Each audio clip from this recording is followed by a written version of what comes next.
triple truth. Pagpasok nila doon, siyempre may sharing kami. Tapos later on, biglang nagigisingin. Hindi talaga nagpo-post sila, duli. Sabi niya, linatag ko yung one God. Pero si Jesus Christ, siyempre, oneness sila. Ito yung doctrine ng oneness. Kailangan magaling tayo dito eh. Kahit anong pasikot-sikot nila dyan, dapat gamay natin. Alam mo kung saan lalo. Kailangan gamay mo yan eh. Bukod sa oneness, may Trinity pa. Trinitarian, di ba? Dapat alam natin yan.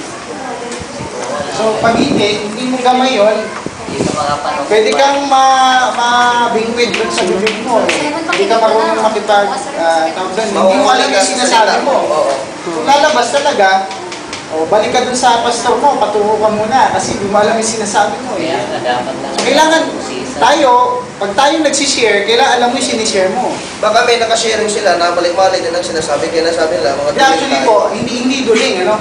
Talagang sasadyain ng oneness siya kasi pwede naiipit na sila din eh. Pero pakita ko lang, paano ba ang doktrina ng oneness? Ang oneness, yung Father, yung Son, yung Holy Spirit, ito yung Spirit, ito yung body. So yung, So, itong lahat ng to, ito si Jesus Christ. Kita nyo na? So, paano yung Trinitarian? Mayroong Father, may Son, may Holy Spirit. There are three distinct being. Lagi ko na, being tayo gumagamit yan eh. Person. Person ang kanila. Pag sinabing person, mayroon silang sariling identity. Tatlong pagkatikilan lang. Identity. Pag sinabing identity, kailangan alam natin yun eh. Pag identity, pagkakilan. mayroong sariling consciousness yan. Tama. Identity, ang matindi, no? Persona. Pag sinabi mong persona, may sariling kaisipan yan. May kaya-kaya persona naman. Mind, may sarili. Hindi ko na sundan. Ngayon, punta tayo dun sa oneness, sharing po natin, ano. Pero, gusto ko, actually, sinasagot ko lang lahat ng mga tanong nila. Paano yung Godhead natin? Ano ba yung biblical? Lagay ko dito, biblical. Kasi, ano ba yung Godhead? Ang Godhead, napakalaking bagay para malaman ng isang Kristiyano kasi ito yung foundation. Foundation, saan? Foundation ng tao para siya ay yung kanyang kaligtasan. Bakit? Anong foundation yan? Yan na. Basahin nyo, Matthew 16:16. Upon this rock, I will build my church. Alam natin, hindi itong building. Yun ay tao. Yun yung called out once from the world. Kailangan ilagay siya doon sa tamang unawa. Ano ba unawa? Alam natin yan. Ano ba yung unawa natin? Kasi kailangan natin ma-distinguish sino yung Father, sino yung Son, sino yung Holy Ghost. Diba? Tayo ba, paano natin ito sasagutin? So ngayon, may tama tayong dapat unawa. Diba? So, pwedeng lumabas, ang iniisip nila, ay, 2 gods kayo. Kasi bakit? Kasi later on ng sharing, lalabas na si Kristo ay mayroong pagka-Diyos. Diba? Pero, kailangan, hindi po ito lang, ang pagsubaybay mo doon sa sharing sa atin. Diba? Kung sila makikinig sa atin, huwag nilang chap-chapin yung ating sinasabi. Kailangan malaman nila, simula sa simula, paano si Kristo nagkaroon ng mga bagay na rin. Okay, so dapat yung unawa, tama, correct. Ngayon, punta na tayo dun sa pag-distinguish. Sino ba yung Father? Alam natin, Isaiah, di ba? 44:24. Walang Diyos na inanyuan. Sagutin ko yan. No God. Liban sa akin. Form. 43 yun. 43 po ba? 43 again. Sorry. As 44, 24.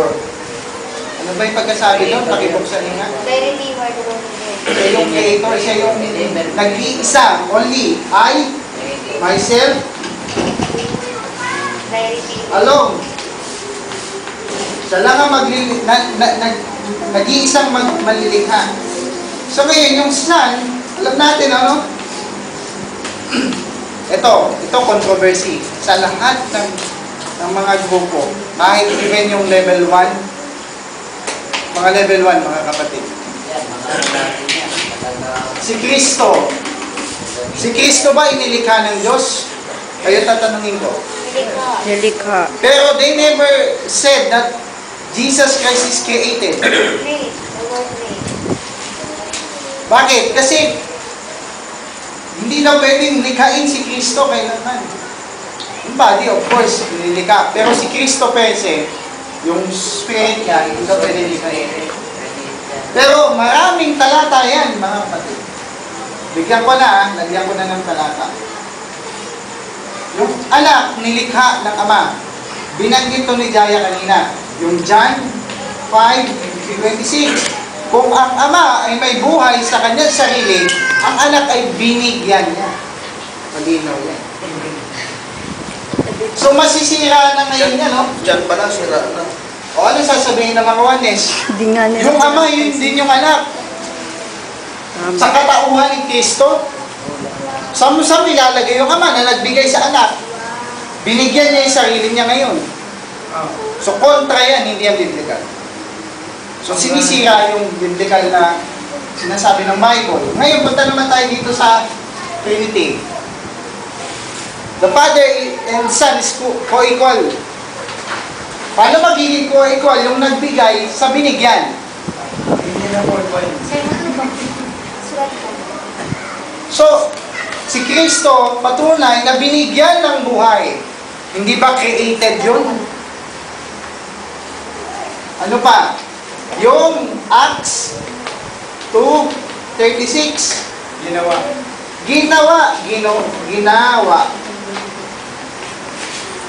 Ginawang Panginoon at Kristo.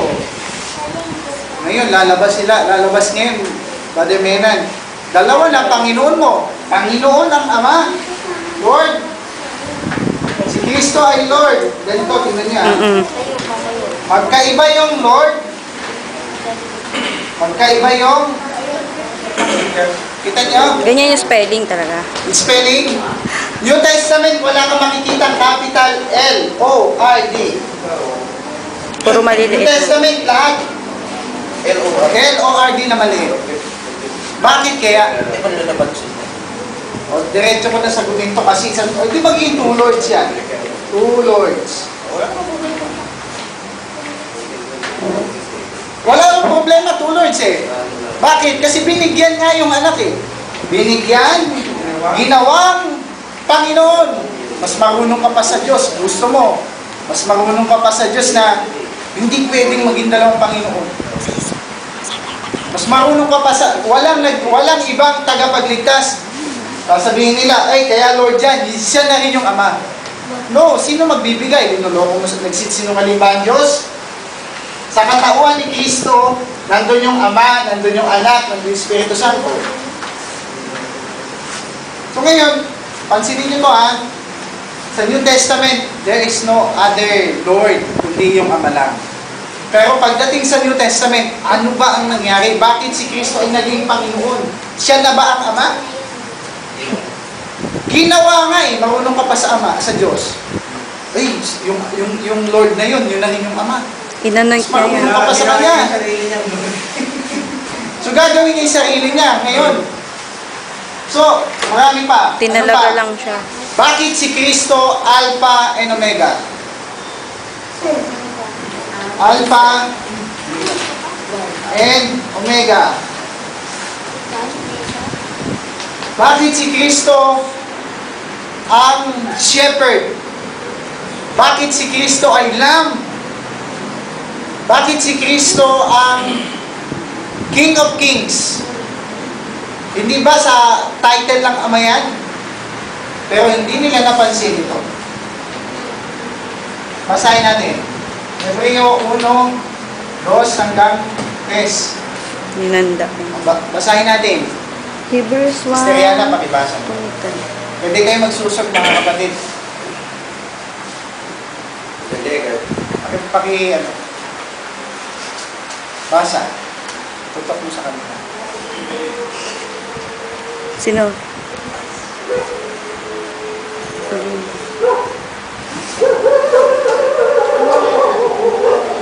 Help me. Ano po? Pwede may close. Wala, hindi ko alam po. Alos kaya sa atos itawag ito ng kanyang tanong kung magitan ng kanyang ay sa sarilitan at siya'y Malakas pa yung tawag ng aso. tagapagpili kaya pumasarap Di ba linaw eh? Meron akong pakibasa maayos. Uri ka. Ikaw 1, 2, 3. 3. Hath in this last day spoken unto us by his Son, whom he hath appointed heir of all things, by whom also he made the worlds. 3. Who being the brightness of his glory and the express image of his person, and upholding all things by the words of his power, when he had by himself purged our sins, sat down on the right hand of the majesty on high. Pansinin nyo si Kristo ay tagapagmana ng lahat ng bagay. Ngayon, ngayon pagpalagay na tama yung sinasabi ng mga nagsasabi na si Kristo ay yung Ama rin.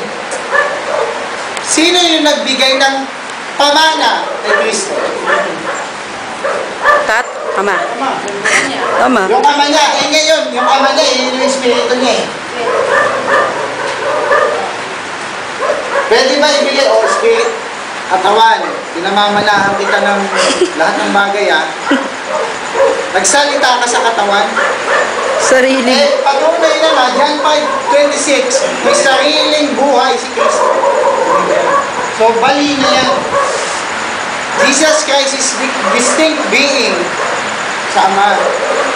Maraming patunay yan. Ang daming, kahit basahin mo yung Bible, wala kang makikita na si Kristo na yung Ama. Hindi niya man niya sinabi. Pinagpalagay mo lang, kasi si Kristo, sinabi niya, I am the Alpha and Omega. Siya ay Panginoon. Si Kristo yung nakaupo sa trono. Si Kristo yung babalik. Pinakahulugan mo, siya na yung Ama. Pero mas marunong ko pa sa Bible eh. Pag sinabing tagapagmana ng lahat ng bagay,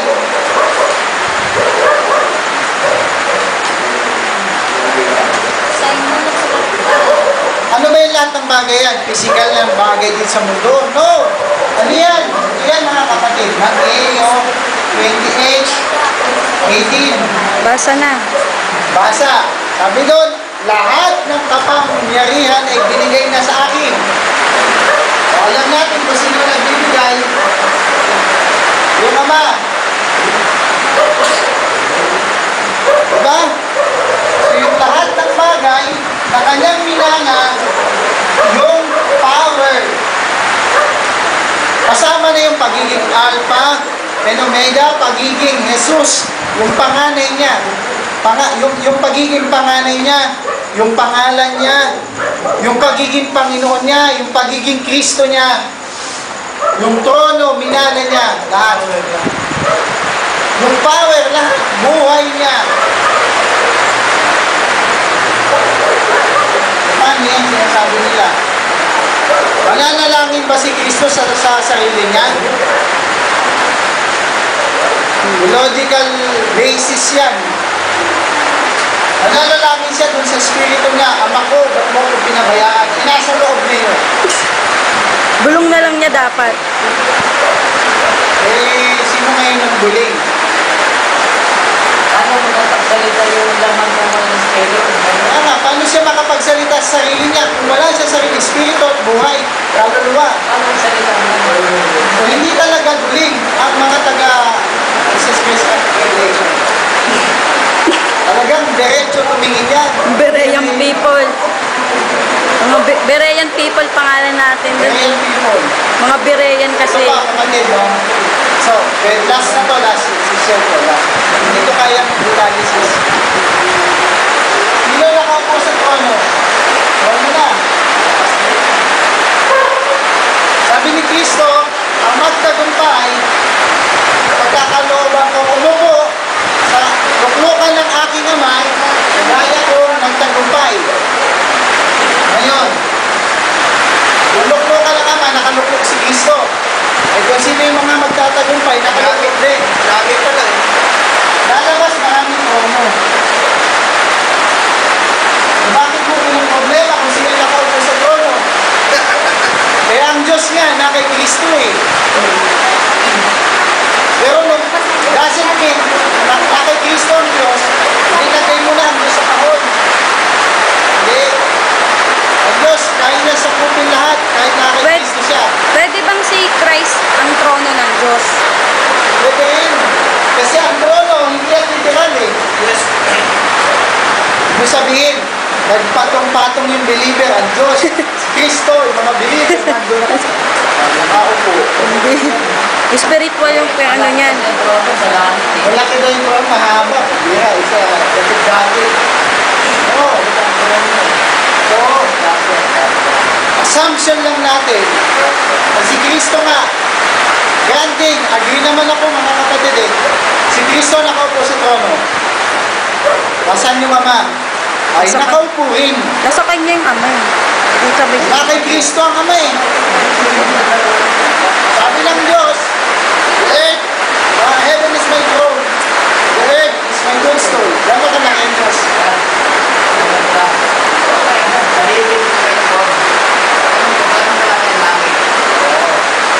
Laki po eh. Walang sukat yun ah. Nag-expand pa nga yung universe eh. So ngayon, yung trono, hindi yan upuan talaga doon. Sabi ng mga Trinitarians, May literal na. may tatlong trono doon. May kanan, may kaliwa. Si Kristo nasa kanan.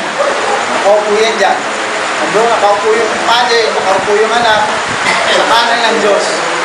Sino sa kaliwa? Si Mama Sa Mary. kaliwa, ay siguro yung mga believer ko. Kala ko si Mama Mary. Okay, basahin natin. Acts 3:13 hanggang 15. Acts 3:30. Paano si Kristo magsasabi ba? Si Kristo magsasabi niya, si Kristo, bakit niya sinabi, I will, sabi nun, yung templo na to, itumba yung templo na to at muli ko itatayo. I will raise it up after 3 days. Kristo ba talaga yung nagbuhay sa sarili niya? Hindi. Pakibasa, Acts 3:13 hanggang 15. Sa'yo mo na po ba? Acts 3:13. Hindi sa nagtitik sa akin. 13 to 15. Bumulasan yung mga sulat mo tayo. Acts 3:13 to 15. Samantala, 13.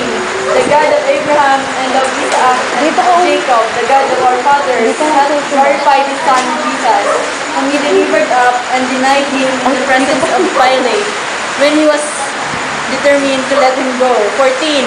But ye denied the Holy One and the just, and desired a murderer to be granted unto you. 15. And killed the Prince of Life, whom God hath raised from the dead, whereof we are witnesses. Yun. Sabi sa 13, glorify ng Father yung anak.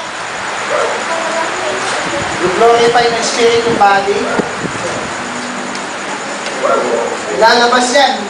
Sabi nila, si Kristo, destroy this temple and I will raise it up again. Kaya niya bang buhayin yung sarili niya? Hindi. Ang sabi doon, yung Ama, yung Diyos, ay nagbuhay sa Kanya. So masisira na yan. Sino yung tumatawag, Ama ko, ba't mo akong pinabayaan? My God, why thou was forsaken? Asa pa rin yung tawag niya?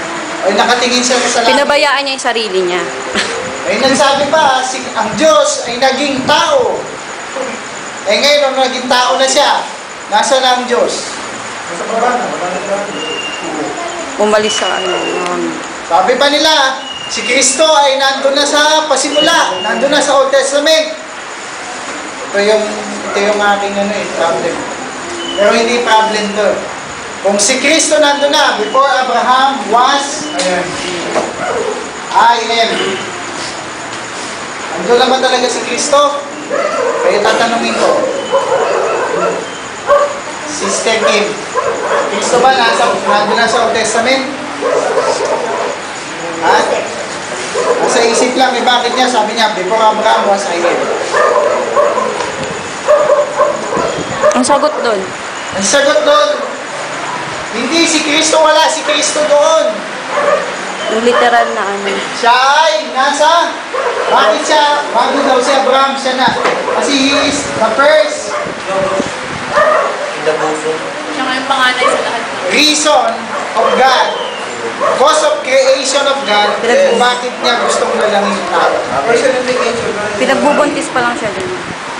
Ngayon, ano pa yung isang sagot? Ang isa pang sagot, yung anghel ba, cliname niya yung sarili niya, I am. Cliname niya, di ba? Nakausap ni Moses. Angel. Diretso ba ang Diyos nakipag-usap kay Moses? Anghel. Hindi naman sumabog si Moses. Kaya anong sagot? Hindi ba pwedeng kunin ni Kristo yung pagiging Chopani na sabihin niya I am? Yes. Because He's the Chopani of God. 4 minutes ka na dito.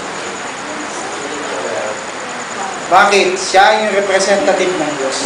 Yes. So bakit? Siya kasi yung nagabagmana ng lahat ng bagay. Binigay na sa kanya kanina. Okay. So, patay na lang.